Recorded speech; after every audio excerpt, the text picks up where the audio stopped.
Hey, welcome, my friends. This is my second edition of Can You Feel It?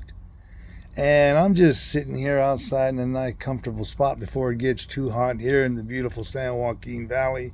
You know, just recently just started pondering, thinking about how we just passed, recent Independence Day here in the USA, celebrating 249 years. Now we're getting ready to approach 250 years. And I was just, the way my mind works, I just started pondering, you know, I wonder what the Romans were thinking when their idea of governing and maintaining control of a huge group of people in the known world at that time began to fray at the seams.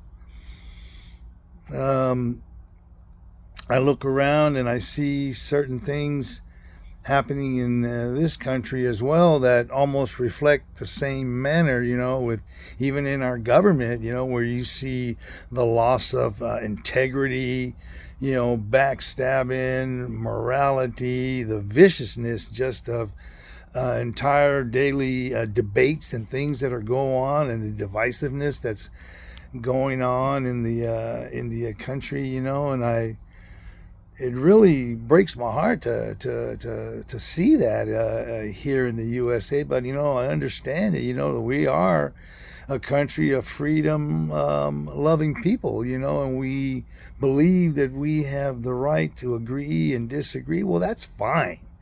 There's nothing wrong with that, but it doesn't have to be so disrespectful in the way things are. We're a nation of laws, supposed to be governed by laws, and sometimes those laws, whether popular or unpopular, are made at the highest levels of the courts, and the decisions are made, and we're abided to abide by that.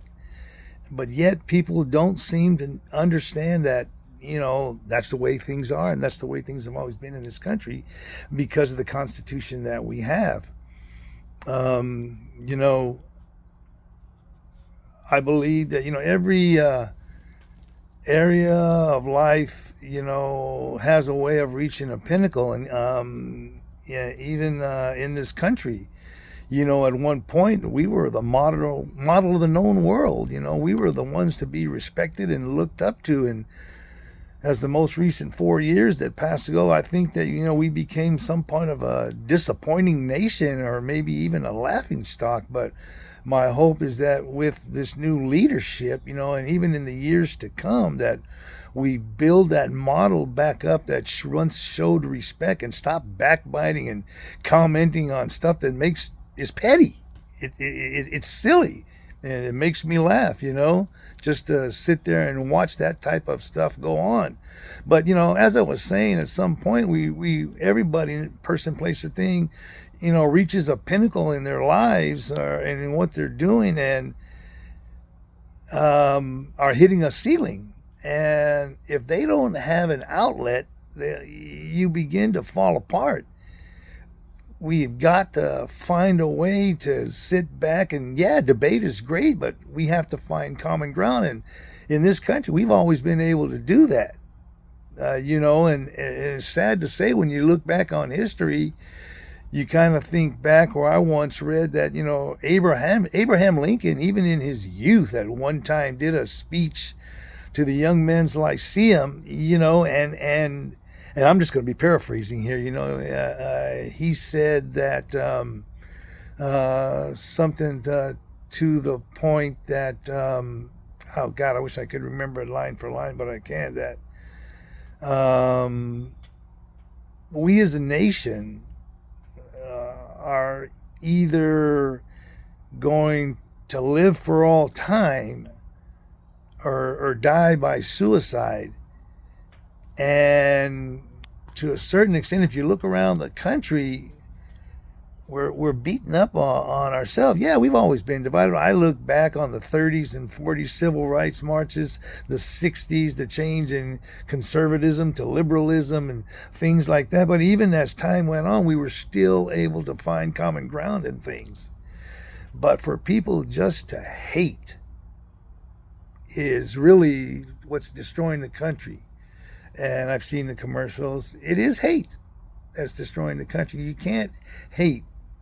You can disapprove, but, unfortunately, laws and pass, and then they go through the court system, then they go through the appeal system, then they make it all the way to the top court in the land. And when the decision's handed down, folks, the decision's made.